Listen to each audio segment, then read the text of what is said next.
MLC ఎన్నికల్లో 3 స్థానాల్లో విజయం సాధిస్తామన్నారు కేంద్ర మంత్రి బండి సంజయ్. 2 పార్టీల మధ్య లోపాయికారి ఒప్పందం జరిగిందన్నారు సంజయ్.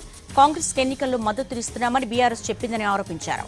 అందుకే Kaleshwaram, phone tapping, drugs formula, ఈ కార్ రేసుల్లో బీఆర్ఎస్ నేతలను జైలుకు వెళ్లకుండా ఒప్పందం చేసుకున్నారని బండి సంజయ్ ఆరోపించారు. 2 పార్టీలు ఒకటే, కాంగ్రెస్ బీఆర్ఎస్ ఒకటే. వాస్తవానికి కాంగ్రెస్ పార్టీ పోటీ చేద్దామనుకోదు. ఇక్కడ ఇటీవల పోటీ చేయాలని చెప్పి, 3కి పోటీ చేయాలని చెప్పి కాంగ్రెస్ పార్టీ భావించింది. ఆ విధంగా ప్రణాళిక తయారు చేసుకున్నది. అదే స్థాయిలో 2 పార్టీలు కాంప్రమైజ్ అని బీఆర్ఎస్ కాంగ్రెస్ 2 పార్టీలకు లోపాయికారు ఒప్పందం కుదిరింది. బీఆర్ఎస్ పార్టీ కాంగ్రెస్ పార్టీకి స్పష్టం చేసింది, ఎన్నికల్లో మేము మీకు మద్దతు చెప్తాం, బీజేపీని మాత్రం రానివద్దు. వీళ్ళిద్దరి మధ్య లోపాయికార ఒప్పందం ఏంటంటే జైలుకు పంపకపోవడం, కేసులు విధించకపోవడం.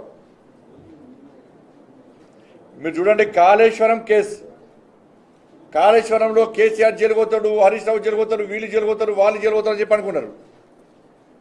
కానీ ఏమైంది, ఢిల్లీ వెండు ఎవరితో మాట్లాడు కేసు క్లోజ్.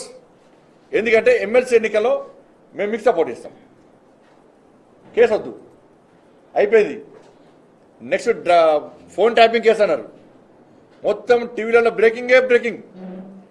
ఇంకా 2 అరెస్ట్ చేస్తాము, 3 అరెస్ట్ చేస్తాము, జైలు ఉన్న వాళ్ళు స్టేట్మెంట్ ఇచ్చారు, కేసీఆర్ పేరు వచ్చిందల్లా, ఇవన్నీ చేశారు. కనీసం నోటీస్ చేయాలి. మళ్ళీ ఏమైంది, మళ్ళీ ఎమ్మెల్సీ ఎన్నికల్లో కాంప్రమైజ్, మేము పోటీ అయ్యాము.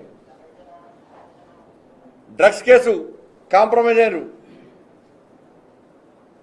ఫామ్ హౌస్ కేసు అయితే రేపు అరెస్ట్ చేస్తామన్నారు. ఫామ్ హౌస్ కేసు కాంప్రమైజ్ అయ్యారు బీఆర్ఎస్ పార్టీ, కాంగ్రెస్ పార్టీ. ఈ ఫార్ములా రేస్ కార్ రేస్ది సుప్రీంకోర్టు ఇచ్చింది, విచారణ చేసుకోవచ్చు, అరెస్ట్ చేసుకోవచ్చు అని.